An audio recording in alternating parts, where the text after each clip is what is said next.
I'm a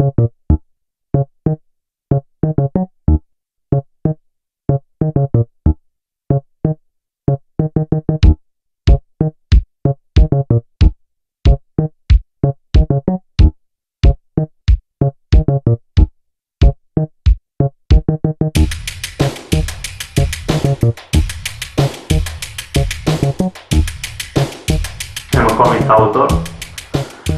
I live in Bucharest, Romania. I also do illustration and animation.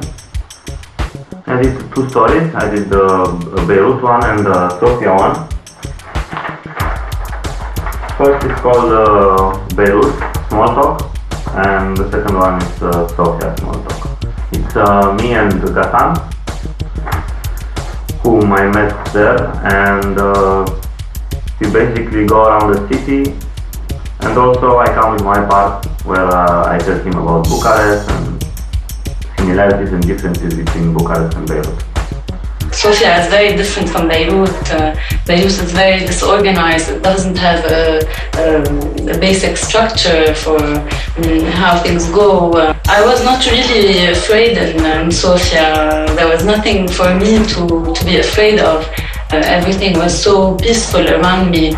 In Beirut, it's not the case. Of course, every day I go through a lot of obstacles, honking of the cars, and then I go out of the building, I meet my neighbors who are angry, and then I go into a taxi and he's angry. And during my stay in Beirut, actually, I was impressed by the fact that I met many young people growing up in circumstances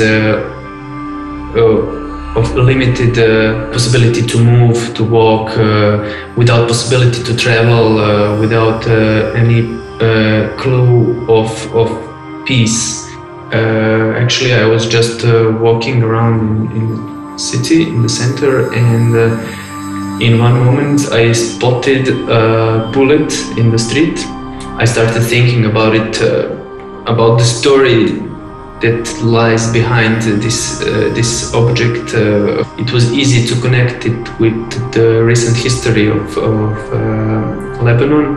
In the end, I came to the conclusion that actually that was the best possible outcome for a bullet, to be lost somewhere in the pavement and not to finish inside somebody's body or destroying something or killing somebody. For me, the war is something that happened a long time ago and something I never talked about before in my comics. Since I'm talking about war, I don't want to draw things that will make people feel miserable, that will spread fear or hate. That I'm not that kind of person, so I don't want to draw those kinds of things in my comic.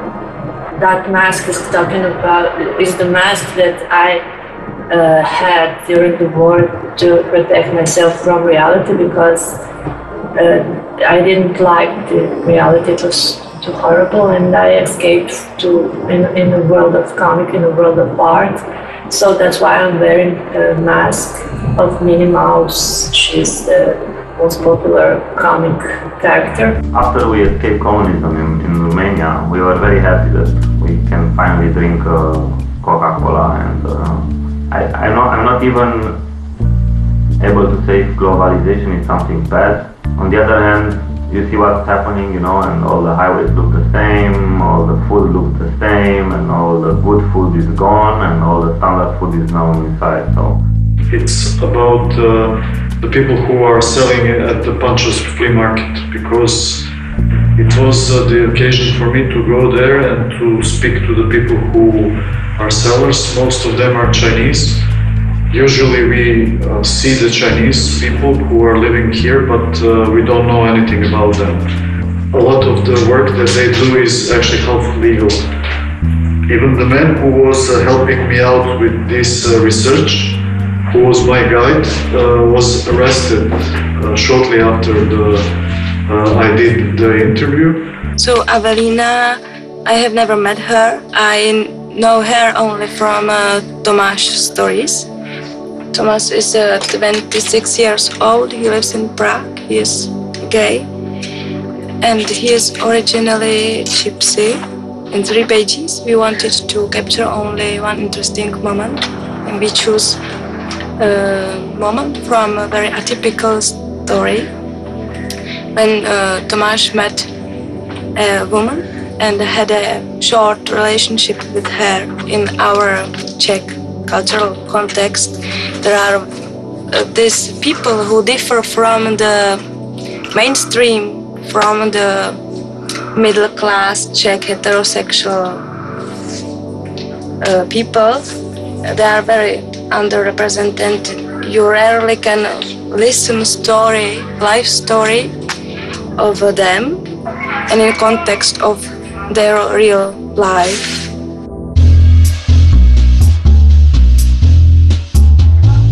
I think that comics are metaphors. Drawing is a metaphor. First, in comics, you can draw, you can have and document this experience really fast. All you need is a paper, a pen, and there you have your documentation. Living in this postmodern age, I would say that some kind of combination of metaphorical and documentary approach would be something new and something that could use the most of potentials of comics as a medium.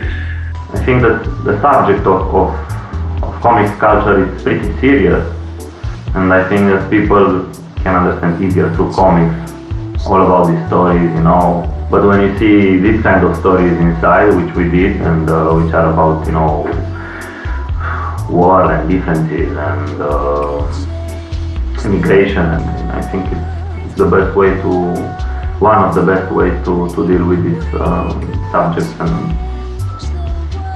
give to people more intimate approach. Inserting some kind of an lyric, fictive or poetic approach to it, especially, I mean, this relation between the image and the text and how you can play around with it. You can create so many different subtleties with comics. This is why I'm a comic artist.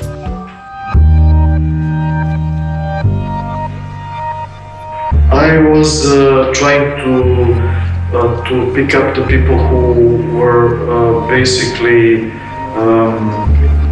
new with their energy, who are doing something different in the field of comics. My idea was actually to bring them to the project, and I guess if it was possible to change anything, I would bring some more people to be part of it.